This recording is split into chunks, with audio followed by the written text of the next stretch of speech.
السلام علیکم۔ میرے گھر والے مجھ پر بہت ظلم کرتے تھے۔ میں انہیں چھوڑ کر شہر چلی گئی۔ وہاں ایک لڑکے سے پیار ہو گیا۔ اس نے میرے ساتھ غلط کام کرنے کی کوشش کی، لیکن میں نے کہا جب تک نکاح نہیں ہو جاتا قریب بھی نہ آنے دوں گی۔ اگلے دن شوہر اپنے دوستوں اور اس کی بیوی کے ساتھ اور نکاح خواہ کے ساتھ آیا اور مجھ سے نکاح کر لیا۔ شادی کے 1 مہینے بعد جب اس کا مجھ سے دل بھر گیا تو اس نے ایسا کام کیا کہ میری روح لرز گئی۔ اس نے تو میرے ساتھ ایک رات میرے شوہر نے میرے ساتھ وہ سب کیا جو ایک بیوی تصور بھی نہیں کر سکتی۔ میری روح تک میرے شوہر نے زخمی کر دی تھی۔ وہ رات میں کبھی نہیں بھول سکتی جب میرے شوہر حارث نے میری عزت کو پوری طرح رون ڈالا تھا۔ مجھے اور حارث کو ملے کچھ ہی وقت گزرا تھا جب حارث اور میں ایک دوسرے سے بہت محبت کرنے لگے تھے۔ بہت جلد ہی ہم ایک دوسرے کے بہت قریب آ گئے تھے۔ میں پچھلے 1 مہینے سے حارث کے ہی فلیٹ میں رہ رہی تھی۔ حارث میرا بہت خیال رکھتا، لیکن وہ بار بار مجھے چھونے کی کوشش کرتا، میرے ہاتھوں کو اپنے ہاتھوں میں تھام لیتا اور بے اختیار انہیں اپنے ہونٹوں سے لگا لیتا۔ کبھی کبھی تو وہ جذبات کی شدت سے چور ہو کر میرے بہت ہی نزدیک آ جاتا، اپنی انگلیوں کو میرے ہونٹوں پر پھیر کر انہیں چومنے کی کوشش کرتا، لیکن میں ہمیشہ حارث کو روک دیتی۔ ایک جھجک آڑے آ جاتی، کیونکہ ہمارے درمیان ایسا کوئی رشتہ نہیں تھا کہ میں اس کے ساتھ کسی بھی قسم کا جنسی تعلق قائم کرتی۔ وہ میری مداخلت پر ناراض ہوتا اور کہتا کہ فائزہ تم میری ہو، تم پر میرا پورا حق ہے، تم کیوں مجھے روکتی ہو؟ میں تمہیں اتنی محبت دوں گا کہ تم برداشت نہیں کر سکو گی۔ مجھ پر اعتبار کرو فائزہ، میں تمہارا ہی ہوں۔ حارث کے لہجے میں اتنی محبت تھی کہ میں اس کی ہر بات پر آنکھ بند کر کے یقین کرتی، لیکن میں شادی کے بغیر کوئی تعلق استوار نہیں کرنا چاہتی تھی۔ میں حارث کو ہر دفعہ ایک ہی جواب دیتی کہ یہ سب نکاح کے بعد ہی ہونا چاہیے۔ میں نکاح کے بغیر اسے اپنا وجود نہیں سونپ سکتی۔ ایسا نہیں تھا کہ میں حارث پر بھروسہ نہیں کرتی تھی، لیکن مجھے شادی سے پہلے اس کا قریب آنا کچھ اچھا نہیں لگتا تھا۔ حارث مسکرا کر کہتا، تم ابھی بھی میری ہو اور شادی کے بعد بھی میری ہی رہو گی۔ میں اپنے گھر والوں کو منا رہا ہوں، جب تک وہ راضی نہیں ہوتے اس وقت تک میں اپنے جذبات، اپنی محبت کا کیا کروں؟ میرا دل تمہارا ساتھ پانے کے لیے تڑپتا ہے۔ حارث کے لہجے کی مٹھاس اور اس کے ہر انداز سے چھلکتی محبت میرے دل میں اس کے لیے اور بھی عزت پیدا کر دیتی۔ میں تو یوں بھی محبتوں کے لیے ترسی ہوئی لڑکی تھی۔ ایسے میں میرے بنجر دل پر حارث کی محبت کسی بارش کی طرح برس رہی تھی۔ حارث مجھ سے اس طرح اظہار محبت کرتا کہ میں خود کو معتبر محسوس کرتی۔ حارث نے مجھے خاص بنا دیا تھا۔ حارث اکثر رات کو میرے ساتھ ہی فلیٹ میں رک جاتا، لیکن میں اسے اپنے ساتھ سونے نہ دیتی اور اس کا بستر الگ لگایا کرتی۔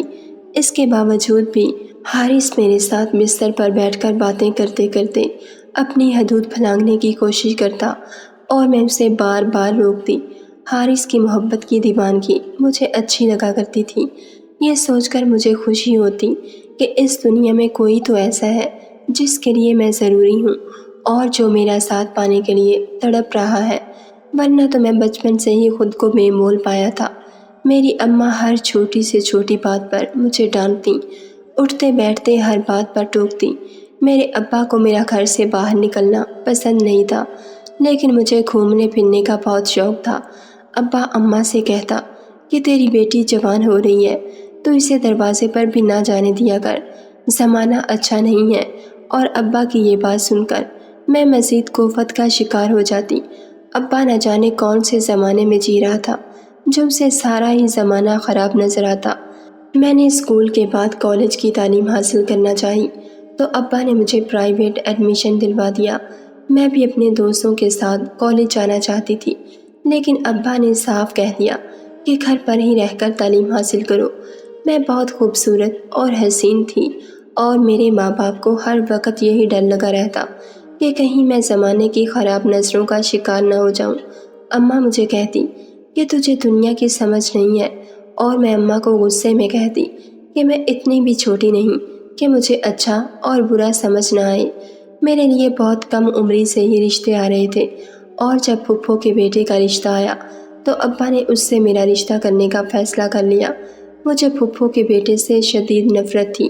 وہ ایک چھوٹی سی دکان چلایا کرتا تھا اور میں کسی صورت اس سے شادی نہیں کرنا چاہتی تھی۔ مجھے یقین تھا کہ میرے قسمت میں محلوں کا شہزادہ لکھا ہوا ہے۔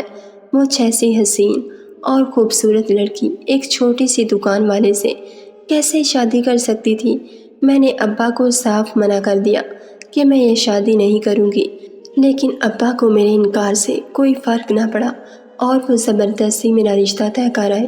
میں نے اماں اور ابا سے بہت زیادہ جھگڑا کیا، لیکن وہ مجھے اسی بات پر قائل کرنے کی کوشش کرتے رہے کہ شہزاد ایک اچھا لڑکا ہے اور وہ تمہیں خوش رکھے گا۔ مجھے شہزاد میں کوئی دلچسپی نہیں تھی۔ میں نے ابا کو بار بار کہا کہ وہ اس رشتے کو ختم کر دیں، لیکن ابا کو نہ جانے شہزاد میں ایسی کون سی خوبی نظر آ گئی تھی کہ وہ ہر حال میں میری شادی شہزاد سے ہی کرنا چاہتے تھے۔ شہزاد ایک کم صورت اور عام سا لڑکا تھا، جبکہ میں کسی خاص شخص کو اپنی زندگی کا ساتھی چننا چاہتی تھی۔ اماں اور ابا سے روز ہی میرا جھگڑا ہونے لگا تھا۔ اماں کو میری ہر بات پر جیسے اعتراض ہوتا۔ میں صبح دیر سے سو کر اٹھتی تو اماں مجھے بہت ڈانٹا کرتی۔ میں رات کو دیر تک جاگتی تو بھی اماں غصہ کرتی۔ میں اپنے گھر سے پوری طرح تنگ آ چکی تھی۔ میں ایک آزاد زندگی گزارنا چاہتی تھی۔ مجھے کسی کی بھی روک ٹوک برداشت نہ تھی۔ اماں اکثر مجھے سمجھایا کرتی تھی کہ وہ مجھے میرے بھلے کے لیے روکتی ٹوکتی ہے، لیکن مجھے اس میں اپنا کوئی بھلا نظر نہیں آتا تھا۔ مجھے اپنے ہی گھر میں ایک عجیب سی گھٹن کا احساس ہوتا تھا، اور ایسے ہی غصے میں ایک دن میں نے بنا بتائے اپنا گھر چھوڑ دیا اور ہاسٹل میں شفٹ ہو گئی۔ مجھے ہمیشہ سے ہی باہر نکلنے کا شوق تھا، اسی لیے میں نے نوکری ڈھونڈ لی۔ میرے پاس کوئی خاطر خواہ تعلیم تو نہیں تھی، اسی لیے مجھے ایک کال سینٹر میں معمولی سی نوکری مل گئی۔ میں بہت خوش تھی کہ اب مجھے کوئی روکنے ٹوکنے والا نہیں تھا۔ میں پوری آزادی سے اپنی زندگی گزار سکتی تھی۔ جبھی میری ملاقات کال سینٹر میں حارث سے ہوئی۔ حارث وہاں پر ایک اچھی پوسٹ پر تھا اور مجھے اکثر ہی کام کے سلسلے میں اس کے آفس میں جانا پڑتا۔ حارث مجھے پہلی ہی ملاقات میں بہت اچھا لگا تھا۔ ایک خوبصورت اور ہینڈسم شخص تھا۔ حارث کی شخصیت میں ایسی کشش تھی کہ میں اس کی جانب کھینچتی چلی جاتی تھی۔ کچھ ہی دنوں میں ہم دونوں کے درمیان دوستی ہو گئی اور حارث کو میں نے اپنے بارے میں سب کچھ بتا دیا۔ حارث ہمیشہ ہی مجھے بہت عزت دیتا اور کہتا کہ تم نے صحیح فیصلہ کیا، تمہیں زندگی جینے کا پورا حق ہے۔ حارث کی بات سن کر مجھے خوشی ہوتی کہ وہ مجھے سمجھتا ہے۔ حارث ایک آزاد خیال شخص تھا۔ وہ عورت کے پردے اور چار دیواری کے خلاف تھا۔ شاید اسی لیے وہ مجھے اچھا لگتا تھا۔ آہستہ آہستہ ہم دونوں کی ملاقاتیں دفتر سے باہر بھی ہونے لگیں۔ میرے دل میں حارث کے لیے کچھ خاص جذبات جنم لے چکے تھے، اور ایسے میں ایک دن حارث نے مجھ سے کہا کہ وہ بھی مجھ سے محبت کرتا ہے۔ تو میری خوشی کی انتہا نہ رہی۔ مجھے ایسا محسوس ہونے لگا جیسے میں ہواؤں میں اٹھ رہی ہوں۔ میں سوچ رہی تھی کہ میں نے اپنا گھر چھوڑنے کا بالکل ٹھیک فیصلہ کیا تھا، نہیں تو میرا باپ مجھے ایک دکان والے کے ساتھ باندھ دیتا۔ حارث خوش شکل ہونے کے ساتھ ساتھ امیر بھی تھا۔ اس کے پاس اپنی گاڑی تھی اور پیسے کی بھی کوئی کمی نہ تھی۔ سب سے بڑھ کر وہ مجھے سمجھتا تھا، مجھ سے محبت کرتا تھا۔ جیسے ہی حارث نے مجھ سے محبت کا اظہار کیا تو میں نے بھی فوراً اس سے اقرار کر لیا کہ میں بھی اسے چاہتی ہوں۔ حارث کہنے لگا کہ وہ مجھے اب ہاسٹل میں رہنے نہیں دے سکتا، بلکہ وہ مجھے اپنے فلیٹ میں رکھے گا۔ حارث نے مجھ سے کہا کہ تم نوکری بھی چھوڑ دو، تمہارا سارا خرچہ بھی میں اٹھاؤں گا۔ مجھے اپنے خوش قسمتی پر یقین ہی نہیں آ رہا تھا، لیکن ہر گزرتے دن کے ساتھ حارث کی محبت بڑھتی جا رہی تھی۔ میں ہاسٹل چھوڑ کر حارث کے فلیٹ میں آ گئی۔ میں نے نوکری سے بھی استعفیٰ دے دیا تھا۔ حارث نے فلیٹ میں ضرورت کا تمام سامان پہنچا دیا تھا۔ وہ خود بھی نوکری کے بعد زیادہ تر وقت میرے ساتھ فلیٹ میں ہی رہتا۔ مجھے فلیٹ میں شفٹ ہوتے 2 ہی دن گزرے تھے کہ حارث میرے قریب آنے لگا۔ میں نے فوراً ہی حارث کو روکا اور اس سے کہا کہ یہ سب شادی سے پہلے اچھا نہیں لگتا۔ حارث ہنس کر کہنے لگا کہ تم اتنے پرانے زمانے کی کیسے ہو گئی۔ میں نے حارث سے کہا کہ وہ مجھ سے شادی کر لے تو میں خوشی خوشی اسے اپنا سب کچھ سونپ دوں گی، لیکن شادی سے پہلے میں اسے اپنے قریب آنے کی اجازت نہیں دے سکتی۔ میری بات سن کر حارث کہنے لگا کہ اسے اپنے ماں باپ کو اس رشتے کے لیے راضی کرنے میں وقت لگے گا، کیونکہ وہ حارث کی شادی کسی اچھے خاندان میں کرنا چاہتے ہیں، جبکہ میرے آگے پیچھے اس وقت کوئی نہیں۔ میں نے حارث سے کہہ دیا کہ میں اس وقت کا انتظار کروں گی جب اس کے ماں باپ راضی ہو جائیں گے۔ دن تیزی سے پر لگا کر اٹھ رہے تھے۔ حارث کبھی کبھی اپنی ہر حد پار کرنے کی کوشش کرتا تو میں اسے شادی کا کہہ کر روک دیتی۔ حارث اکثر ہی کہنے لگا تھا کہ میں اس کے لیے اپنے جذبات پر قابو پانا مشکل ہو گیا ہے۔ وہ میرا ساتھ پانے کے لیے بے تاب تھا اور میری ایک ہی رٹ تھی کہ پہلے شادی ہوگی۔ میں کتنی ہی آزادی پسند کیوں نہ تھی، لیکن میری نظر میں نکاح کی اپنی جگہ تھی۔ ایک دن حارث نے صبح مجھے فون کر کے کہا کہ آج ہماری شادی ہے۔ یہ سن کر میں حیران رہ گئی۔ میں نے حارث سے پوچھا کہ اس کے گھر والے مان گئے تو وہ کہنے لگا کہ تم شادی کے لیے تیار رہو، میں شام میں آ کر تمہیں سرپرائز دوں گا۔ حارث کی بات سن کر تو جیسے میں خوشی سے پاگل ہو گئی تھی۔ مجھے یقین ہو گیا تھا کہ اب میری زندگی میں خوشیاں ہی خوشیاں ہوں گی۔ حارث نے ہمیشہ مجھے بہت عزت دی تھی اور جب سے میں حارث کے فلیٹ میں آئی تھی مجھے کسی بھی چیز کی کوئی کمی نہیں ہوئی تھی۔ حارث میری چھوٹی سے چھوٹی ضرورت کا پوری طرح خیال رکھتا۔ شام کے وقت میں اچھے سے تیار ہو گئی اور حارث نکاح خواں کے ساتھ اپنے 2 دوستوں اور ایک لڑکی کو لے کر آیا۔ حارث نے کہا کہ ابھی اسے اپنے گھر والوں کو منانے میں وقت لگے گا، اسی لیے وہ اپنے 2 دوستوں کو گواہ بنا کر شادی کرے گا۔ حارث کی بات نے مجھے اداس کر دیا تھا کہ اس کے گھر والے ابھی بھی راضی نہیں تھے، لیکن حارث نے کہا کہ جب میں انہیں بتاؤں گا کہ ہم نے شادی کر لی تو وہ تمہیں قبول کر لیں گے۔ حارث نے مجھے منا لیا تھا، وہ بہت خوش تھا، اسی لیے میں بھی اس کی خوشی میں خوش ہو گئی۔ وہ لڑکی جو حارث کے دوست کی بیوی تھی وہ میرے ساتھ بیٹھ گئی اور نکاح خواں نے ہمارا نکاح پڑھا دیا۔ حارث کے دوست مجھے اور حارث کو مبارکباد دے کر چلے گئے اور اب میں فائزہ حارث بن گئی تھی۔ حارث مجھے اپنے ساتھ کمرے میں لے آیا اور اپنی بے پناہ محبت کا اظہار کرنے لگا۔ میں جو حارث کو کافی عرصے سے اپنے قریب آنے سے روک رہی تھی، آج وہ پوری طرح اپنے جذبات مجھ پر لٹا رہا تھا۔ میں بھی حارث کی بیوی بن کر بہت خوش تھی۔ میں ہمیشہ سے ہی حارث کے ساتھ جائز رشتہ بنانا چاہتی تھی اور حارث نے میری یہ خواہش پوری کر دی تھی۔ حارث کے بے قابو ہوتے جذبات نے مجھے لمحوں میں ڈھیر کر دیا تھا۔ میں اس کی محبت کے آگے ہار گئی تھی، لیکن جیت میری ہی ہوئی تھی۔ حارث 2 دن تک میرے ساتھ ہی رہا، اس کے بعد وہ ایک دن چھوڑ کر ایک دن میرے پاس آتا۔ اس نے مجھے بتایا تھا کہ اس کے گھر والے نیم رضامند ہو چکے ہیں اور جلد ہی وہ مجھے اپنے گھر لے جائے گا۔ میں بھی مطمئن تھی، اب تو میں حارث کی بیوی تھی۔ حارث آج کل کام میں زیادہ مصروف تھا۔ وہ 3-4 دن میں ایک رات کے لیے آتا اور صبح ہی چلے جاتا۔ جب میں اداس ہو کر اس سے شکوہ کرتی تو وہ کہتا کہ اب مجھ پر 2 گھروں کی ذمہ داری ہے، مجھے تمہاری بھی ساری خواہشیں پوری کرنی ہیں اور ہماری دھوم دھام سے شادی بھی تو کرنی ہے، بس ایک دفعہ میرے ماں باپ کو راضی ہو جانے دو۔ حارث کی یہ بات سن کر تو میں نہال ہی ہو جاتی کہ ساری دنیا کے سامنے وہ مجھے اپنانے کا حوصلہ رکھتا ہے۔ ہماری شادی کو 1 مہینہ ہونے والا تھا۔ حارث اب 4 دن بعد ایک دفعہ آیا کرتا تھا۔ میری طبیعت کچھ ٹھیک نہیں تھی اور حارث بھی 4 دن سے نہیں آیا تھا۔ میں خود ہی فلیٹس کے قریب موجود ہسپتال چلی گئی اور وہاں جا کر مجھے ایسی خبر ملی کہ میری خوشی کی انتہا نہ رہی۔ میں حاملہ ہو چکی تھی اور ڈاکٹر نے مجھے بہت احتیاط کا کہا تھا۔ میں خوشی خوشی واپس فلیٹ آ گئی۔ آج حارث آنے والا تھا۔ وہ یہ خبر سن کر کتنا خوش ہوتا۔ مجھے یقین تھا کہ اب اس کی محبت میں اور اضافہ ہو جائے گا اور اس کے گھر والے بھی مجھے اپنا لیں گے۔ میں بے تابی سے اس کا انتظار کرنے لگی۔ رات کو جب حارث آیا تو میں فوراً اس کے سینے سے لپٹ گئی اور اسے یہ خبر سنائی۔ حارث نے فوراً مجھے سینے سے الگ کیا اور کہنے لگا کہ کیا بکواس کر رہی ہو، تمہارا دماغ تو جگہ پر ہے۔ حارث کے اس رویے پر میں ہکا بکا رہ گئی۔ میرے تو وہم و گمان میں بھی نہیں تھا کہ حارث یہ خبر سن کر اس طرح پیش آئے گا۔ مجھے تو لگا تھا کہ وہ خوشی سے دیوانہ ہو جائے گا، لیکن وہ تو پوری طرح غصے سے بھر گیا تھا۔ وہ مجھ سے کہہ رہا تھا کہ کسی اور کی اولاد کو میرے سر تھوپنے کی کوشش نہ کرو، تم جیسی لڑکیاں نہ جانے کتنے لڑکوں کے ساتھ وقت گزارتی ہیں۔ حارث کے لفظوں نے تو جیسے میری روح کھینچ لی تھی۔ میں بے یقینی سے حارث کو دیکھ رہی تھی۔ وہ کیسے میرے کردار پر اتنا گھٹیا الزام لگا سکتا تھا؟ میری آنکھوں سے آنسو بہنے لگے تھے۔ میں نے پوچھا کہ تم مذاق کر رہی ہو نا؟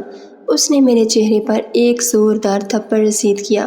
میں اوندھے منہ صوفے پر گر پڑی۔ وہ کہنے لگا کہ میرا تم سے ایسا کوئی رشتہ نہیں کہ میں تم سے مذاق کروں۔ ابھی اور اسی وقت میرے فلیٹ سے نکل جاؤ اور آئندہ مجھے اپنی شکل بھی نہ دکھانا۔ میں نے حارث سے کہا کہ تم یہ سب کیوں کر رہے ہو؟ تم تو مجھ سے بہت محبت کرتے ہو نا، اور اب تو ہمارے بچے کے باپ بننے والے ہو، پھر میرے ساتھ ایسا سلوک کیسے کر سکتے ہو؟ اس نے کہا میرا تم سے کوئی تعلق نہیں اور نہ ہی میں کسی بچے کا باپ ہوں۔ بہتر یہ ہے کہ تم میری نظروں کے آگے سے گم ہو جاؤ۔ مجھے حارث کی وہ حقیقت آج دکھائی دے رہی تھی جو بہت عرصے سے میں نہیں دیکھ پائی تھی۔ حارث کو صرف میرے جسم سے مطلب تھا، اور جب میں نے اس کی ہوس پوری کر دی تو میں اس کے لیے ایک بیکار سی چیز ہو گئی۔ لیکن میں حارث کے نکاح میں تھی، اور جب اسی بات کا میں نے حارث کو احساس دلانا چاہا تو حارث نے کہا کہ تم کس نکاح کی بات کر رہی ہو؟ میرا تم سے کوئی نکاح نہیں ہوا، ثابت کر کے دکھاؤ کہ میرا تم سے کوئی نکاح ہوا ہے۔ میں نے حارث سے کہا کہ وہ میرے ساتھ ایسا ظلم نہ کرے، لیکن وہ تو جیسے پتھر کی مورت بن گیا تھا۔ حارث نے مجھے دھکے دے کر اپنے فلیٹ سے باہر کر دیا تھا۔ میں نے کبھی سوچا نہیں تھا کہ میرا شوہر مجھے یوں بے آبرو کر دے گا۔ میرے ماں باپ مجھے دنیا کی جس حقیقت کے بارے میں بتایا کرتے تھے، آج وہ میں اپنی آنکھوں سے دیکھ رہی تھی۔ مجھے حارث کے گھر کا پتہ معلوم تھا۔ میرے پاس اس کے سوا کوئی چارہ نہیں تھا کہ میں اس کے ماں باپ کو جا کر اپنے بچے کے بارے میں بتاؤں۔ میری روح تک زخمی ہو چکی تھی، اور میں اپنا بکھرا ہوا وجود گھسیٹتی ہوئی حارث کے گھر پہنچ گئی۔ حارث کے گھر کا دروازہ ملازم نے کھولا تھا، اور اس نے مجھے ڈرائنگ روم میں بٹھا دیا، اور اس کی امی جب آئیں تو میں نے انہیں بتایا کہ میں وہی ہوں جس کے بارے میں حارث آپ سے ذکر کرتا آیا ہے۔ حارث مجھ سے نکاح کر چکا ہے اور اب میرے بچے کا باپ بننے والا ہے، لیکن وہ مجھے اپنانے کے لیے راضی نہیں۔ شاید وہ آپ لوگوں سے خوفزدہ ہے۔ میں نے حارث کی ماں کے آگے ہاتھ جوڑ کر کہا کہ وہ مجھ پر رحم کھائیں، مجھے اور میرے بچے کو اپنا لیں، ورنہ ہم در در کی ٹھوکریں کھانے کے لیے مجبور ہوں گے۔ حارث کی ماں نے حیرت سے مجھے دیکھا اور کہنے لگیں کہ حارث نے تو کبھی کسی لڑکی کا ذکر ہی نہیں کیا، اور وہ تو پہلے سے ہی شادی شدہ ہے۔ حارث کی ماں نے ایک لڑکی کو آواز دے کر بلایا، اور جب وہ لڑکی آئی تو حارث کی ماں نے بتایا کہ یہ حارث کی بیوی ہے۔ حارث کی پہلی شادی کے بارے میں جان کر میرے پیروں تلے سے زمین نکل گئی تھی۔ حارث نے نہ جانے مجھ سے کتنے ہی جھوٹ بول رکھے تھے۔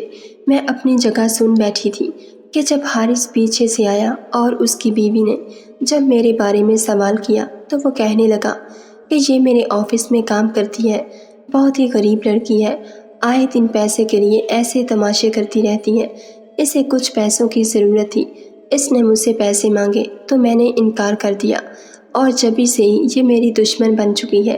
میں نے نفرت سے ایک نظر حارث کو دیکھا تھا جو آج اپنے پورے قد کے ساتھ میرے سامنے زمین پر گر گیا تھا۔ میں نے حارث اور اس کی بیوی سے کہا کہ میں جلد ہی یہ ثابت کر دوں گی کہ ہمارا نکاح ہوا ہے۔ میں حارث کے گھر سے بھی نکل پڑی تھی۔ میرے پاس رہنے کے لیے کوئی جگہ نہیں تھی اور نہ ہی کوئی نوکری تھی۔ حاملہ ہونے کی وجہ سے میری طبیعت بھی ناساز تھی۔ مجھے کسی بھی طرح اپنے نکاح کو ثابت کرنا تھا۔ مجھے حارث سے کوئی امید نہیں تھی، لیکن میں اپنے بچے کو ناجائز کا لقب نہیں دلوا سکتی تھی۔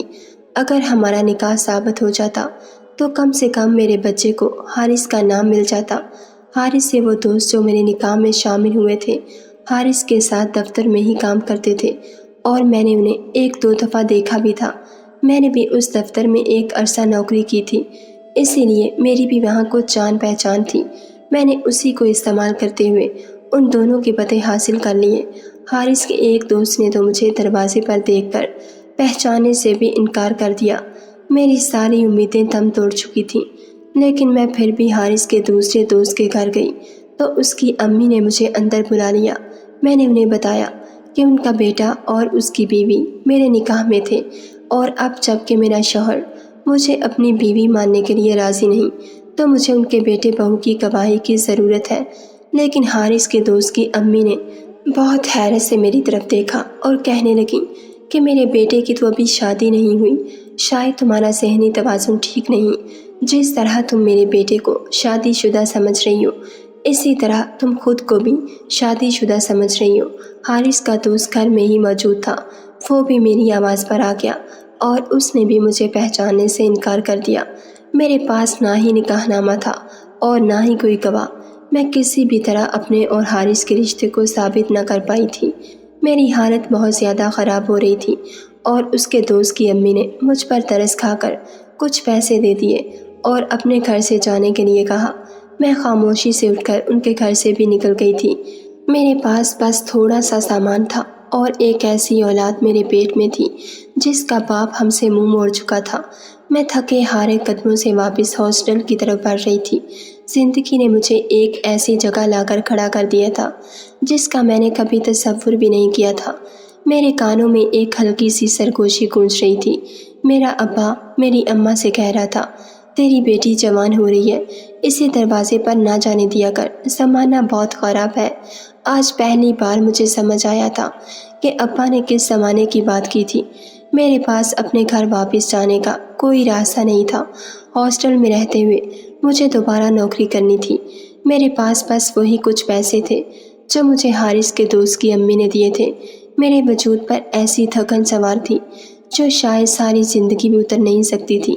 ہم جیسی لڑکیوں کا شاید ایسا ہی انجام ہوتا ہے جو چادر اور چار دیواری کو قید سمجھتی ہیں، جن کے لیے ماں باپ کی لگائی گئی پابندیاں زنجیریں ہوتی ہیں، اور ہم ان زنجیروں سے آزاد ہونے کے چکر میں زمانے کی بیڑیوں میں جکڑے جاتے ہیں۔ ناظرین، اگر آپ کو ہماری ویڈیو پسند آئی ہے تو لائک اور شیئر ضرور کیجیے، اور ایسی مزید ویڈیوز دیکھنے کے لیے ہمارے چینل کو سبسکرائب کر لیجیے۔